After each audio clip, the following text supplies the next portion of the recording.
Welcome back to an episode of Spectator Mode. I'm Neil Strebig. With me, as always, is Donald Double D DeCray. Oh man. We actually got pretty short list, but I think we got a couple different topics within those said topics, Yeah, subtopics, I if you think we're will. going a little more in depth, less scattershot, maybe a little more in depth on some of the topics that we're talking about. Yeah, talk of course the She-Hulk trailer which dropped this week. Two little things with Netflix that kind of grouped together, and a decent amount of Star Wars news too that we're going to talk about in the back end here. But basically, kind of just jump right into it though with the She-Hulk trailer, officially called She-Hulk Attorney at Law, will be on Disney Plus. Dropped what about a minute 40 trailer, kind of first look as well. How are you feeling about it?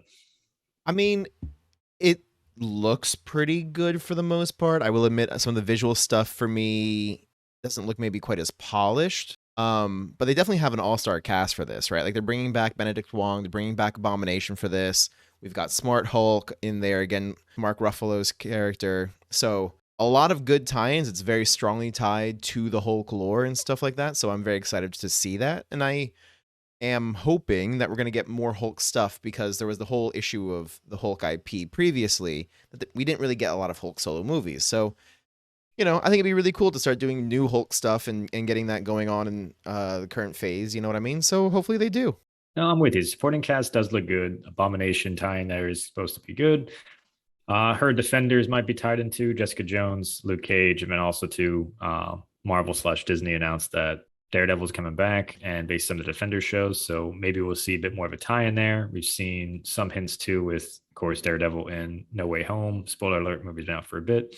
Just a little cameo there with Matt Murdock more so than Daredevil. Yep. And then, of course, some tie ins with the Hawkeye series as well, if you haven't watched that yet.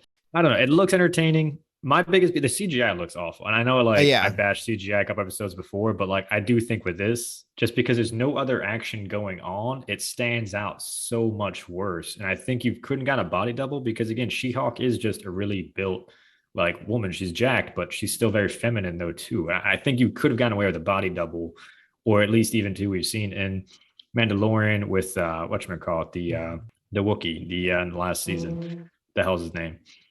Either way, in the Wookie? Mandalorian, I think we've seen a lot of good just physical costume design Oh, you're rather than talking the CGI. Chewbacca character. Yeah. Yeah. So, but again, they've showcased a good amount of a blend of CGI with physical costume design, and I think if they could have went that route, it would look better because Yeah. it looks so cheesy. It really does. I mean, and I want to say that Marvel, I think, has been for a while now kind of pioneering. I think the mix of CGI with real actors and real set pieces and stuff like that. And at least right now, the trailer, and specifically She-Hulk, right? Like Hulk looks pretty good for himself, but then they're probably reusing assets they've already developed in previous titles.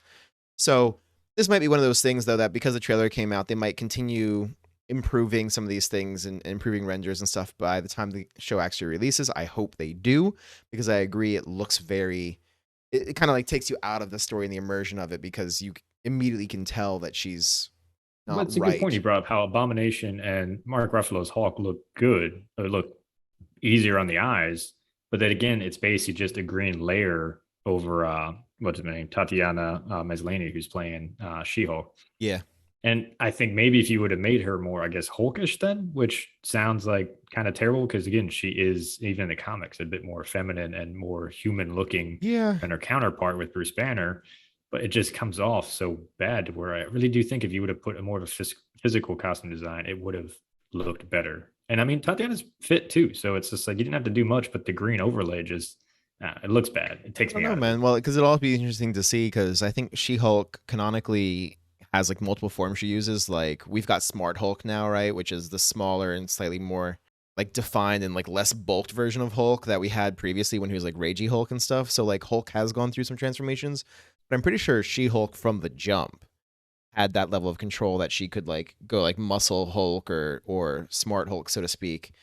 Yeah. So I'll be curious to see if they bring in any of that and what that stuff might look like visually. But a lot of the stuff we're talking about has tie-ins to Netflix shows that have left Netflix. A lot of those shows we're talking about, The Defenders, Luke Cage, Daredevil, Jessica Jones, and Iron Iron Fist are Fist, yeah. now on Disney Plus. And this brings us to our next topic, I think, pretty nicely, of Netflix is doing layoffs, massive layoffs, I think is what it looks like, including having a real issue with profits are down and they're having a lot of customers canceling, including long-time customers that have been there for ages. And I don't think things are looking very good for Netflix. What do you think? Yeah, I mean, once the password thing came out, it seemed like boom, cancellations happened. I do think part of the layoffs, though, and we've been pretty harsh on corporations, I think, on the show in general. But I think they went on a hiring spree. So I do think they also, unfortunately, it sounds terrible, but I did think they had a little bit of fat to trim though too, because it did seem like they just hired a crap ton of departments over the last couple of years too. And now that things aren't looking as good as projections initially were, now they're like, oh crap. So again, it's a shame. 150 people, I think, lost the job there, which is awful. But it does seem like they're going into a panic mode.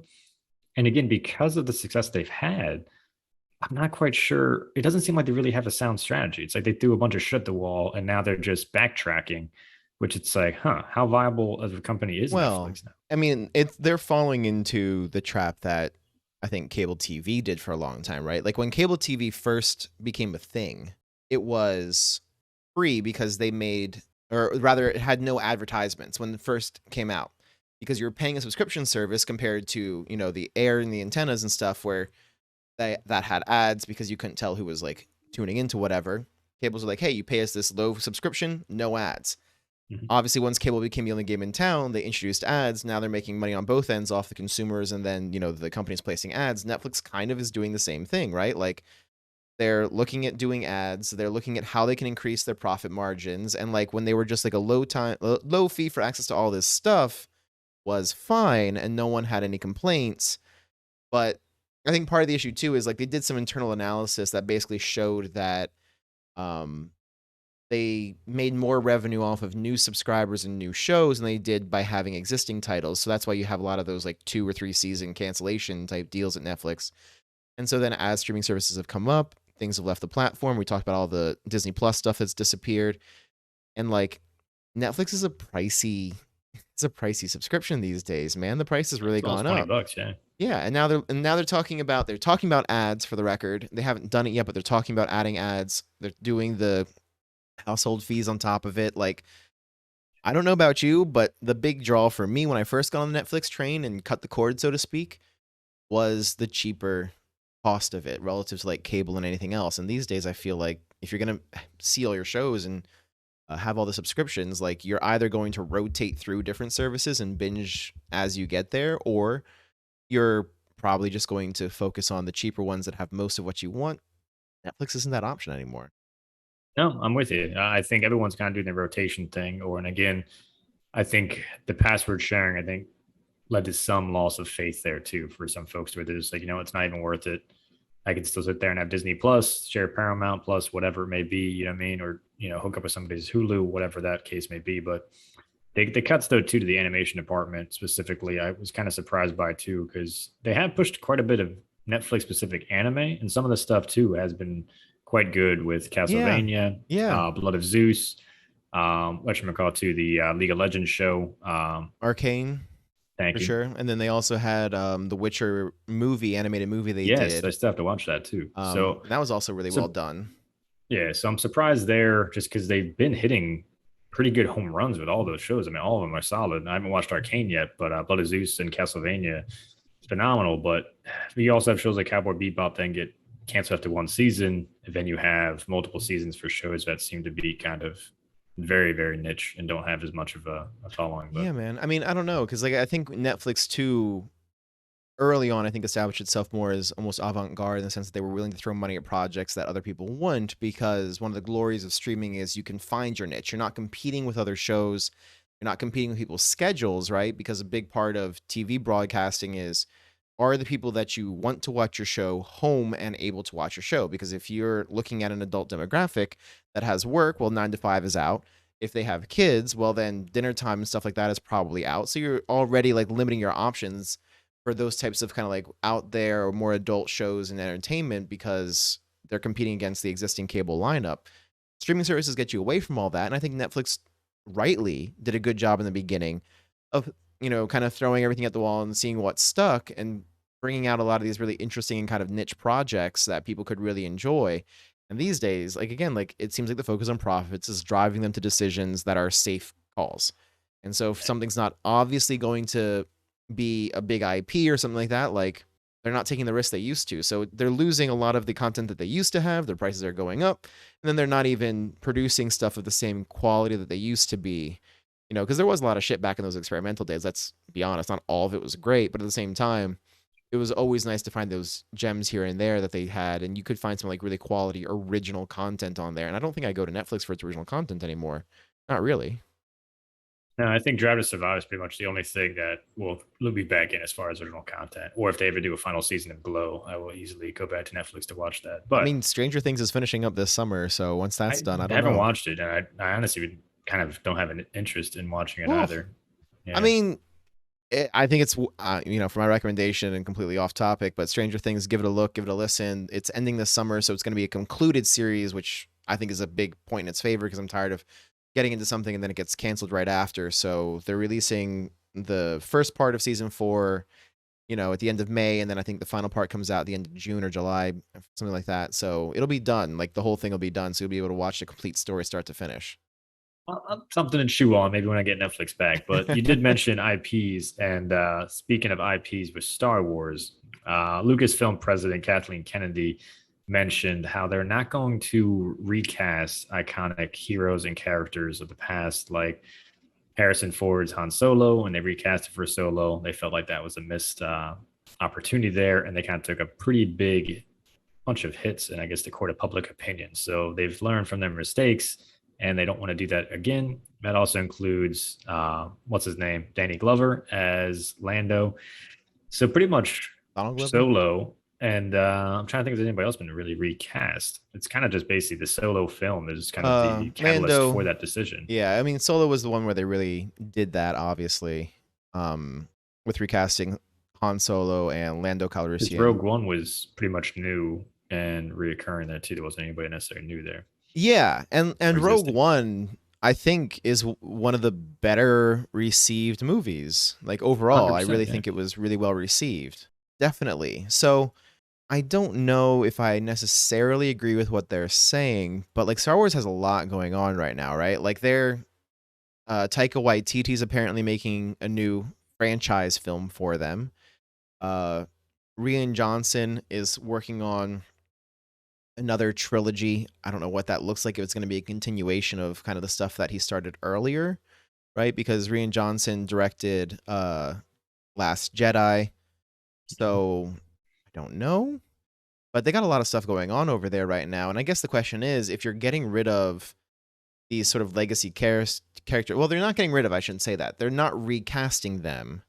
I don't know. It seems like it's gonna be like the CGI they did with Mark Hamill and Luke Skywalker in Well, Mandalorian. right, and that's what I can't tell. That's a sneaky bit about what they're saying, right? Like, are they going to do the CGI, like we're going to de-age you kind of thing? Because I think what they're doing with the Kenobi series is wonderful, because the characters have naturally aged to where they still kind of fit the part for the story that they're telling in that point in time. You know what I mean? So like, they're able to bring back the original characters, the original actors rather, for those characters, tell that story. You know, and people love them for what they're doing with that project as well. So I guess the question is like, because we're traveling, I assume forward in time in the Star Wars franchise, like will they just use the original actors as old versions of their characters, or will we at some point, do you ever think we're going to like move away from Skywalkers is basically what it comes down to.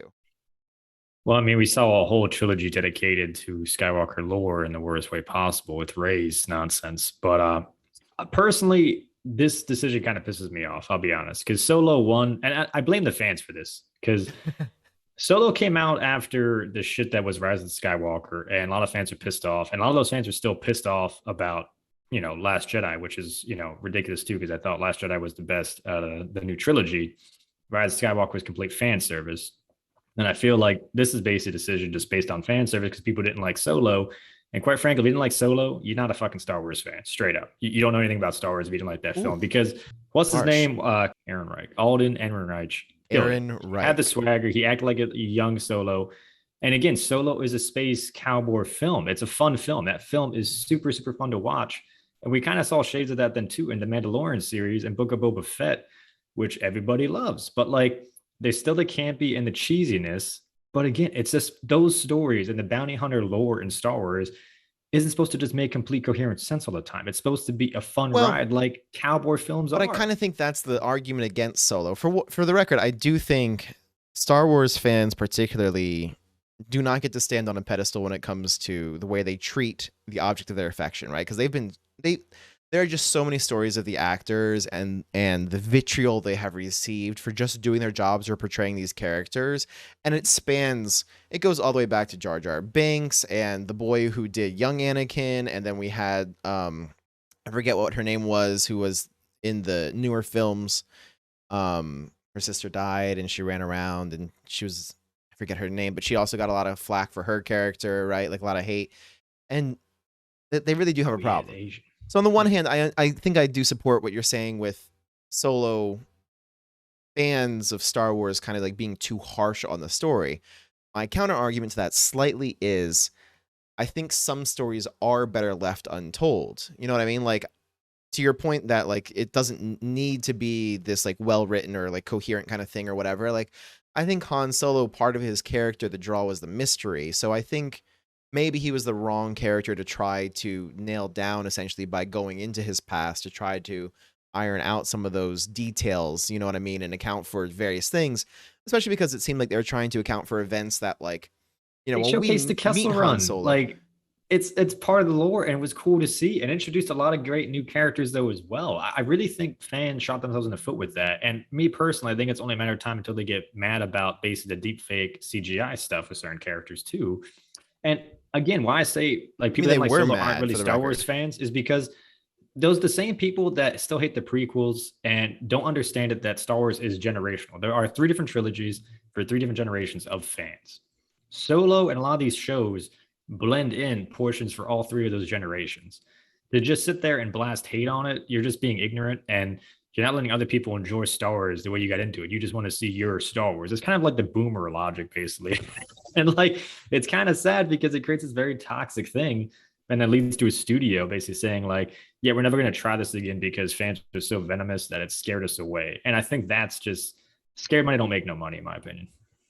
No, I really agree because at the same time, like I do. Kathleen Kennedy has some comments like when we were looking at the articles for this and stuff. She's talking about like Star Wars as a universe, as a setting for these stories and stuff like that, in which to sort of develop these movies and shows and stuff. And I think that's the right attitude that she has because like I think there's a lot of space to play here. You know what I mean? Like the amount of just fan fiction and lore that's been developed around Star Wars is incredible for characters that are background characters and things. Like you see them at a one-off or in a scene or something, and people have like gone and developed this whole deep lore that's like it's incredible, but I think it shows the space you have to tell stories beyond just the Skywalker saga, which is basically what the movies are focused on, has been Skywalker through and through, right? Like Mm-hmm. we thought we were getting away from that, and then we have Rise of Skywalker, and we're back It's to that awful. basically, yeah.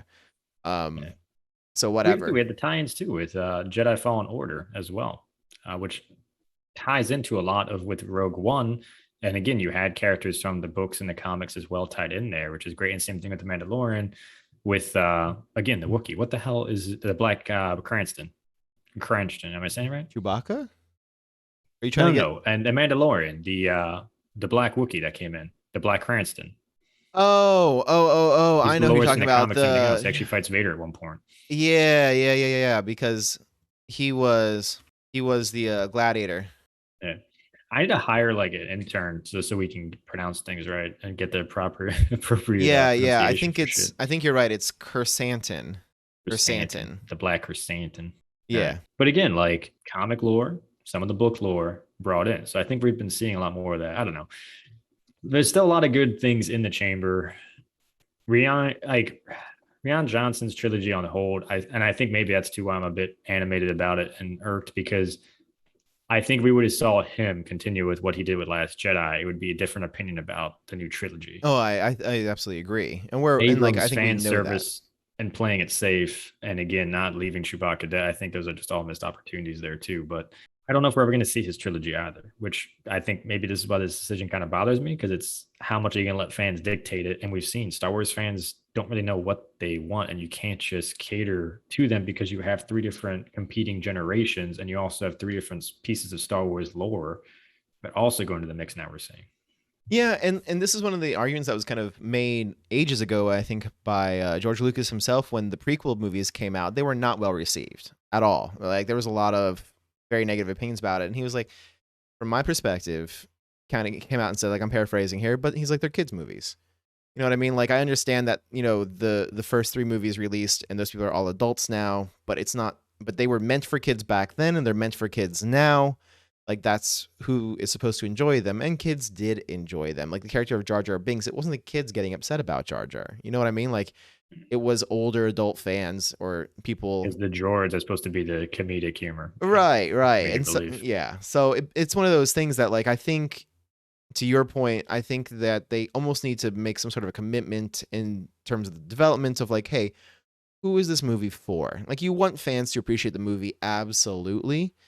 Not saying to ignore the fans completely, but at the same time, like it's not one demographic. You know what I mean? You're having people that are in some cases like in their 60s and stuff who grew up with this like originally like way back, and then people in their 30s like us, and then you have newer fans even who are probably still in their teens and stuff. So it's like making a movie that's going to appeal to all those demographics to me seems unrealistic. Who's the movie demographic for? Who is the movie? You know what I mean? And like you can get into different projects for different folks. You know what I mean? Like the main trilogy can be maybe targeted towards the younger audience. You can have the TV series that are more intellectual or more grown up in their materials and stuff, going for a more adult audience. And you can have the solo movies and stuff like that that are kind of like the deep lore things that might be these other side projects and stuff that are approaching different fans. And I think that would probably be the best way to approach it, instead of trying to make the hodgepodge that they did. Oh, let's put something in for everybody. Everyone's going to love this. This is just going to be a universally loved movie. Yeah, yeah. I don't know, Can't man. make everybody happy. But no, honestly, I mean that's kind of all we got for this week. No, Yeah, I do you mean, have anything else to kind of add into it? no, I mean, we definitely got through everything. It was a longer discussion on fewer topics, I think. So, not an intentional change in format, but hey, I'm always looking forward to feedback on these types of things and see what people think. But I think we're still gonna keep this all pretty trim, and I think that'll do it for us this week in Spectator Mode. See you next week.